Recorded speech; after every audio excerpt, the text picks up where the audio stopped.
I was walking in town and I saw our ladies slapping their scalps and scratching and so on. And I observed that other races don't do that. The whites don't do that. The Chinese don't do that. The Indians don't do that. So I asked the girls in my office, what is it? What is happening? And they said, oh, doctor, it's the weaves. They're itchy.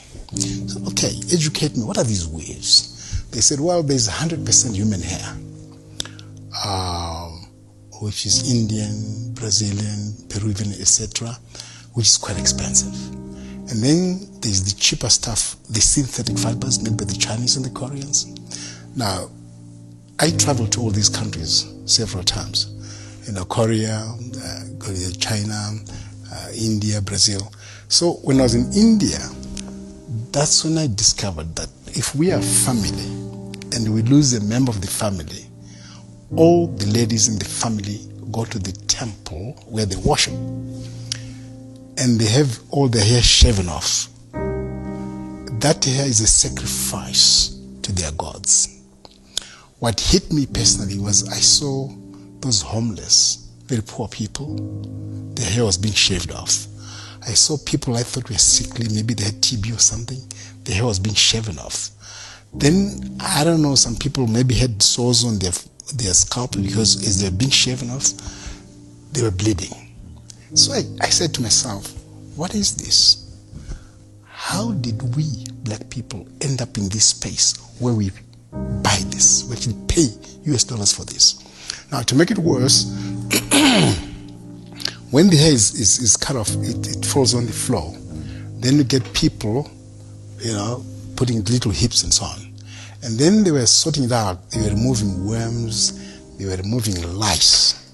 That day, I said to myself, no, there's something not right with us paying for this. When we grew up, there were no waves.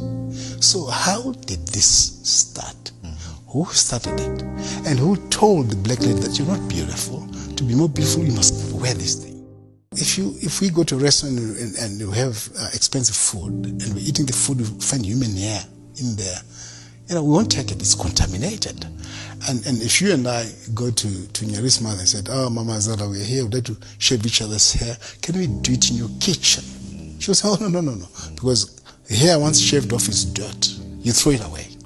So gentlemen, do it outside and don't bring the hair into my house. But people will say, Solomon, that this hair gets washed. Yeah. There's a manufacturing process that's done. It gets cleaned, pegged nicely and so forth.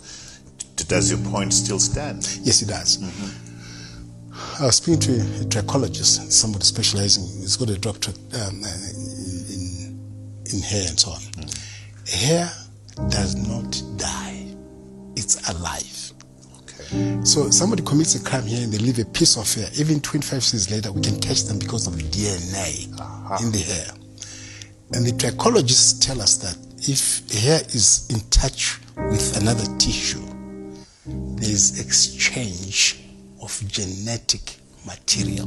People don't know this. Which means people who are gluing the hair or whatever, stitching whatever, there's exchange of genetic material. They don't know what they're getting. It may not show in that individual, but in grandchildren, great-grandchildren. Trevor, there are three sources of this hair: live people, dead people, and of course these fibers. Just before burial, the hair is shaved off. Then they immediately get buried. They showed me a warehouse, huge warehouse, full of that hair, from here to over there. And they said to them, gentlemen, what are you doing with all this hair of people who've just been buried? And they said, oh, black people. Black people love this hair. If you ask ladies with the expensive hair, the natural hair, if you say to them, is this hair from a dead person or a live person? They don't know. Now, this hair, it will fall off in here, in the bathroom, in the kitchen, and so on. This dead people's hair, we don't know what those people died of. We don't know what disease was running in their family. We just buy. What our people don't realize is this. Our skin and our hair, they need to breathe. Caucasians, white people, have that kind of hair and that kind of skin because they come from a cold climate. -10, -20 degrees Celsius. There is snow. So that hair and that skin is an adaptation to their habitat, to their environment. So that's why when white people come to this part of the world, because of the sun, they get skin cancers because they don't have pigment. This pigment is worth more than gold. And that is why albinos also get skin cancers, because they have no pigment. That's why people who have applied Ambi also get damage, permanent damage to the skin.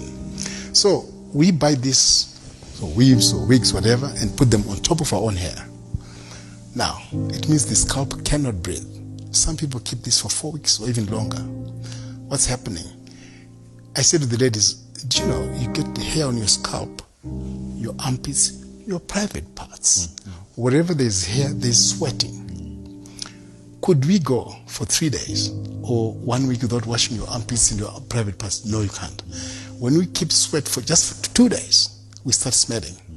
Now imagine the smell after 2 days. How does that sweat smell after 4 weeks? You know, when they go for 4 weeks, this sweat, 4-week-old sweat, plus dandruff. And because of that, you get bacteria, because the bacteria love this environment. It's hot, it's wet. The bacteria get fat, feeding on the 4-week-old sweat, 4-week-old dandruff, and they multiply like crazy. I can tell you now, Trevor, all these ladies that we see, they have millions, billions, trillions, zillions of bacteria on their scalp.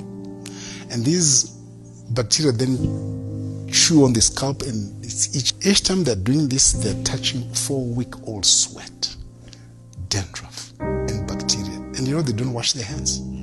Maybe they're in a combi or in a bus, they just carry on, they're touching plates and all this and all that.